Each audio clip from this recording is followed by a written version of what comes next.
Hello students. तो आज हम शुरू करते हैं क्लास 12 के माइंड स्केप इंग्लिश बुक का chapter 3 thank you ma'am. Thank you ma'am कहानी के लेखक का नाम है लैंगस्टन ह्यूग। तो चलिए पहले हम लेखक परिचय देखते हैं। James Mercer Langston Hughes was born in 1902 and he died in 1967. He was a famous writer and social activist from America. Hughes was interested in the revival of African folk culture. Some of his well-known works are The Weary Blues, published in 1926, Note Without Laughter, published in 1930, and The Way of White Fox, published in 1934. तो dear students, जैसा कि यहाँ लेखक परिचय में मैं आपको बताना चाहता हूँ कि जेमियो मर्सर लैंगस्टन ह्यूग का जन्म सन 1902 ईस्वी में हुआ था और इनकी मृत्यु सन 1967 ईस्वी में हुई। लैंगस्टन ह्यूग अमेरिका के एक प्रसिद्ध लेखक और सामाजिक कार्यकर्ता थे। मूल रूप से ह्यूग एक अफ्रो अमेरिकन थे, मतलब वह अफ्रीकी मूल के अमेरिका के निवासी थे। अफ्रो अमेरिकन ऐसे लोगों को कहा जाता है जिनके पूर्वज कभी अफ्रीका से आकर अमेरिका में रहने लगे थे। तो चूंकि लैंगस्टन ह्यूग मूल रूप से अफ्रीका के थे, इसलिए उन्होंने हमेशा अपने लेख के माध्यम से, अपने साहित्य के माध्यम से अफ्रीकी संस्कृति को पुनर्जीवित करने का प्रयास किया। अब आगे हमने पढ़ा उनके द्वारा लिखे कुछ प्रसिद्ध किताबों के नाम, जैसा कि यहाँ पहले हम देखते हैं द वेरी ब्लूज, जो 1926 में प्रकाशित हुई थी। तो आपको मैं बताना चाहूँगा the very blues Langston Hughes के द्वारा लिखा गया पहला काव्य संग्रह है। नोट विदाउट लाफ्टर, जो कि प्रकाशित हुआ सन 1930 में, यह लैंगस्टन ह्यूग द्वारा रचित प्रथम उपन्यास है। और उनका एक और प्रसिद्ध कृति है the way of white fox, जिसका प्रकाशन सन 1934 ईस्वी में हुआ। तो चलिए आगे बढ़ते हैं। This story is about the sympathy shown by an older woman to a young urchin who tried to steal her pocket book. अब यहाँ देखिए इस पैराग्राफ में जो कहानी हैं उसका थोड़ा सा ओवरव्यू, थोड़ी सी उसकी झलक दी गई है। इस कहानी का मूल जो तथ्य है, जो मूल रूप से इसमें दिखाया गया है, वह है सिंपैथी, मतलब संवेदना, उदारता। तो इस कहानी में कहानी के जो मुख्य पात्र हैं वो है एक ओल्डर वुमन, एक वयस्क, एक उम्रदराज महिला, और जो दूसरा मुख्य पात्र है इसका वह है एक 14 या 15 वर्ष का लड़का, जो एक उदंड बालक है, जो शरारती और नट लड़का है। तो उस शरारती बालक के बदमाशी करने के बाद भी वह महिला उसके प्रति जो सहानुभूति दिखलाती है, उसके प्रति जो दया का भाव प्रकट करती है, वही इस कहानी का मुख्य कथनांक है। Young boy was eager to acknowledge the lenity shown to him by her, but he got no more chance to do that beyond a brief thank you. तो अपनी उदंडता के बाद भी उस महिला द्वारा उसके प्रति जो सहानुभूति और दया का व्यवहार किया जाता है, उसके बदले में वह उस महिला को धन्यवाद कहना चाहता है। उसे यह जताना चाहता है कि मेरी उदंडता के बाद भी आपने मेरे साथ दयालुता और सहानुभूति से काम लिया। लेकिन कहानी के अंत तक वह बालक उस महिला को केवल थैंक यू ही बोल पाता है और कहानी समाप्त हो जाती है। तो चलिए आगे बढ़ते हैं और कहानी को पंक्ति पंक्ति करके पढ़ते हैं। Okay, let us start. She was with a large purse that had everything in it but hammer and nails.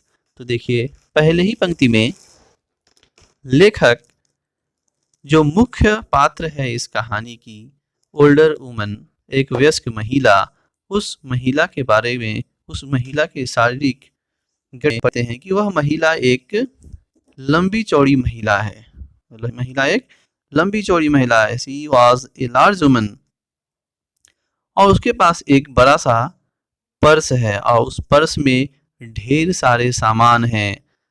Hammer अर्थात हथौड़ी और कील को अगर हम छोड़ दें, हैमर और नेल्स को छोड़ के उस महिला के पर्स में बाकी सारे सामान मिल सकते हैं। कहने का मतलब यह है कि उस महिला का जो पर्स है वो काफ़ी बड़ा है और उसमें ढेर सारे सामान हैं। It had a long strap and she carried it slung across her shoulder. अब देखिए आगे बतलाया जा रहा है कि उस महिला ने जो पर्स ली हुई है उसका जो पट्टा है, उसका जो फीता है बैग को, जिसको हम कंधे पे टांगते हैं, वह काफ़ी लंबा है, उसका स्ट्रैप काफ़ी लंबा है और उस महिला ने उस बैग को अपने कंधे पर टांगे हुई थी। It was about 11 o'clock at night and she was walking alone when a boy ran up behind her and tried to snatch her purse. एक रात जब वह महिला जब रात को 11 बजे के करीब अपने काम से वापस लौट रही थी तो एक लड़का पीछे से दौड़ता हुआ आता है और उसके पर्स को छीनकर भागने की कोशिश करता है। The strap broke with the single tug the boy gave it from behind. तो उस लड़के द्वारा जैसे ही महिला के पर्स को झपटने की कोशिश की जाती है, उसके झपटने के कारण उस महिला के पर्स का जो स्ट्रैप था, जो बेल्ट था, जो फीता था, वह टूट जाता है। But the boy's weight and the weight of the purse combined caused him to lose his balance, so instead of taking off full blast as he had hoped, the boy fell on his back on the sidewalk and his legs flew up.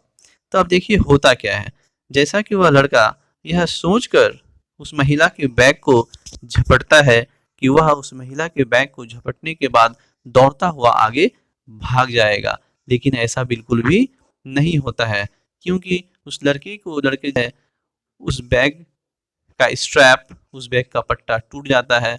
और दूसरी बात, चूंकि पहले ये बताया जा चुका है कि बैग काफ़ी बड़ा और उसमें ढेर सारे सामान थे, तो बैग भारी होने के कारण वह लड़का उसे लेकर भागने का सोचा था, लेकिन भाग नहीं पाता है और वह फुटपाथ पे ही गिर जाता है बैलेंस खो करके, संतुलन बिगड़ जाता है और वो लड़का फुटपाथ पे ही गिर जाता है, उसके पैर दोनों ऊपर उठ जाते हैं।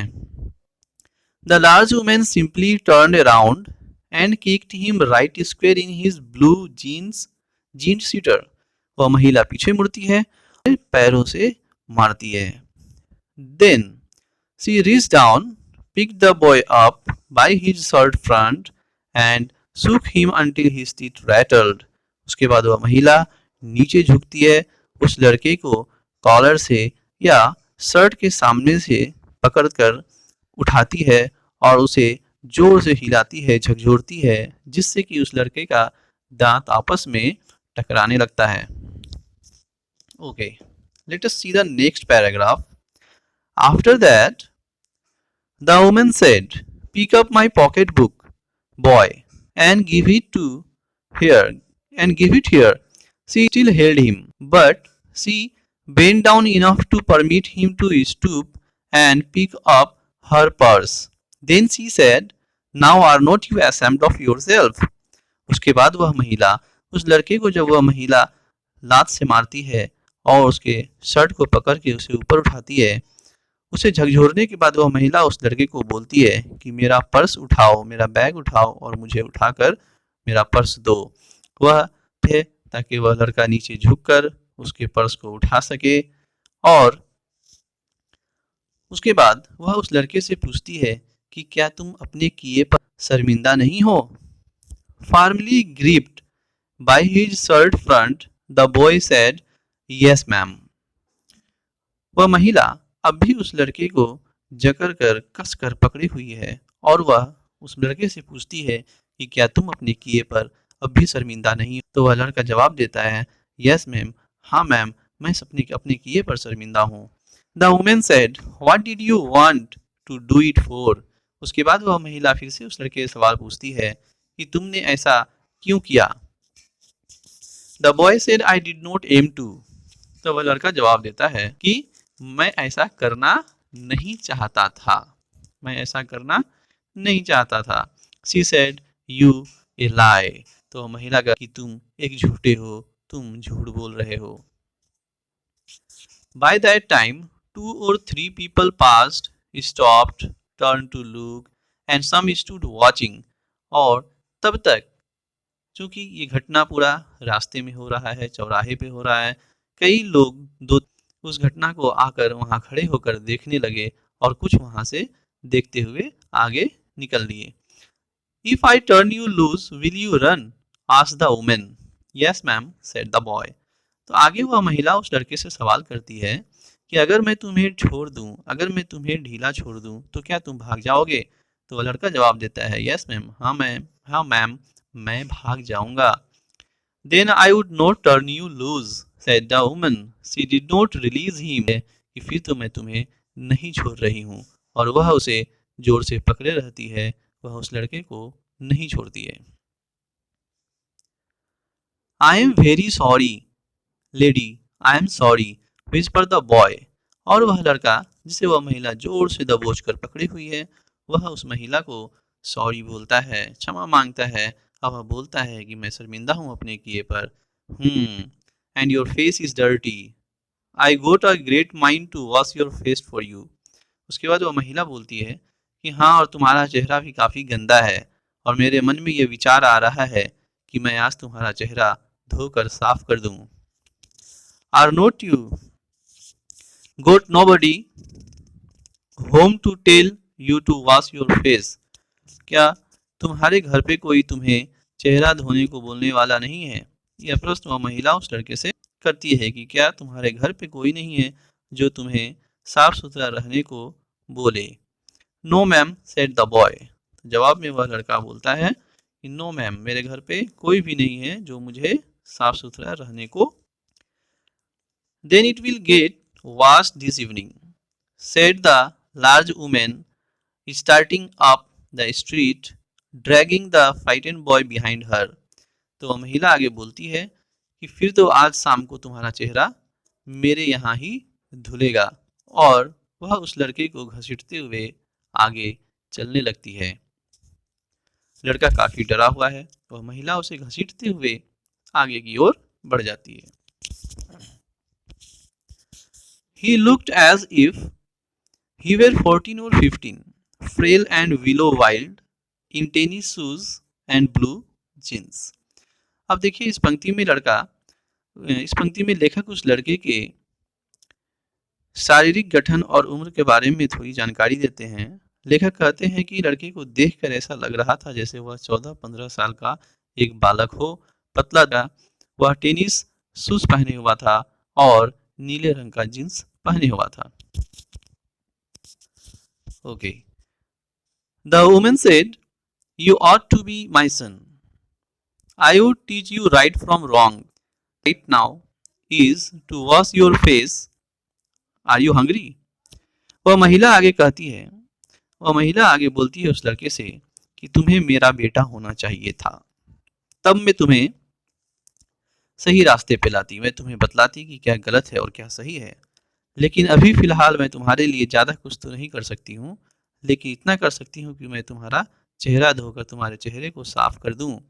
उसके बाद फिर वह महिला उससे पूछती है आर यू हंग्री, क्या तुम। No ma'am, said the being dragged boy, I just want you to turn me loose.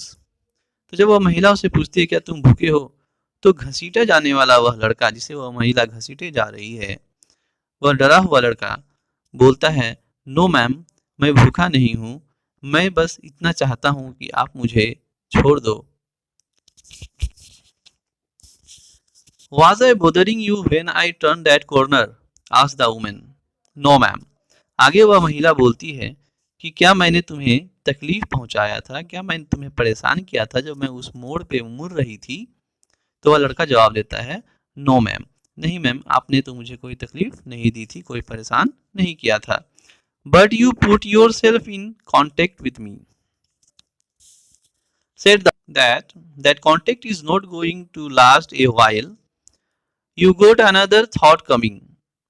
When I get when I get through with you, sir, you are going to remember Mrs. Loyola Bates Washington Jones. आगे वह महिला कहती है कि मैंने तो तुम्हें कुछ परेशान नहीं किया था, तुम ही अचानक मुझसे आकर भिड़ गए, मेरे बैग को लेकर भागने लगे, मेरे कांटेक्ट में आ गए, और अब तुम्हें अगर यह लगता है कि मेरे कांटेक्ट में आकर तुम बच जाओगे और तुरंत छूट जाओगे, तो ये तुम गलत सोच रहे हो।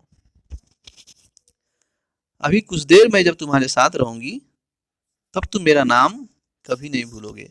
और यहाँ देखिए, यहाँ लेखक उस महिला के नाम को बतलाते हैं। उस महिला का नाम है Mrs Luella Bates Washington Jones. Sweat popped out on the boy's face and he began to struggle. अब चूंकि काफी देर से शर्ट को सामने से पकड़ के घसीटे जा रही है, उस लड़के के चेहरे पे पसीने निकल आए हैं। उस लड़के का चेहरा पसीना पसीना हो गया है। मिसेस जॉन्स और वह मिसेस जॉन्स से छुटकारा पाने के लिए अब संघर्ष कर रहा है, स्ट्रगल कर रहा है, हाथ पैर मार रहा है। Mrs Jones stopped. Mrs Jones यहाँ रुक जाती है। Jerked him around in front of her, अपने सामने लाकर उसे झकझोरती है। Put a half nelson about his neck, और उस लड़के के गर्दन पर पहलवानों की तरह से हाथ रखकर उस लड़के को जकड़ लेती है। And continue to drag him up the street, और रास्ते भर उसे घसीटते हुए ले जाती है। When she got to her door, she dragged the boy inside, down a hall, and into a large kitchenette furnished room at the rear of the house. इस तरह वह महिला उस लड़के के कमीज को पकड़े हुए उसे घसीटते हुए अपने घर तक ले जाती है। जब वह महिला उस लड़के को घसीटते हुए अपने घर के दरवाजे पे पहुंचती है, तो दरवाजे से वह उसे फिर घसीटते हुए अंदर हॉल में ले जाती है, और वहां से वह लास्ट वाले रूम में ले जाती है उस लड़के को, जो किचन है, रसोई घर है। She switched on the light and left the door open. वहां पहुंचकर वह महिला बत्ती जलाती है और दरवाजे को खुला छोड़ देती है। The boy could hear other roomers laughing and talking in the large house. वह घर एक काफी बड़ा घर था और वह लड़का दूसरे कमरे में रहने वाले लोगों के हंसने और बात करने की आवाजों को सुन पा रहा था। Some of their doors were open. कुछ कमरों के दरवाजे खुले हुए थे। So he knew he and the woman were not alone. इससे यह उस लड़के को जानकारी हो जाता है कि उस बड़े से घर में वह लड़का उस महिला के साथ अकेला नहीं है, बल्कि अन्य कमरों में, दूसरे कमरों में और भी लोग हैं जिनके हंसने और बात करने की आवाजें सुनाई दे रही हैं। The woman still had him by the neck in the middle of her room. लेकिन जबकि वह अपने घर के रूम के बीचों बीच खड़ी है, अब भी वह उस लड़के को गर्दन से जोर से पकड़े हुई है।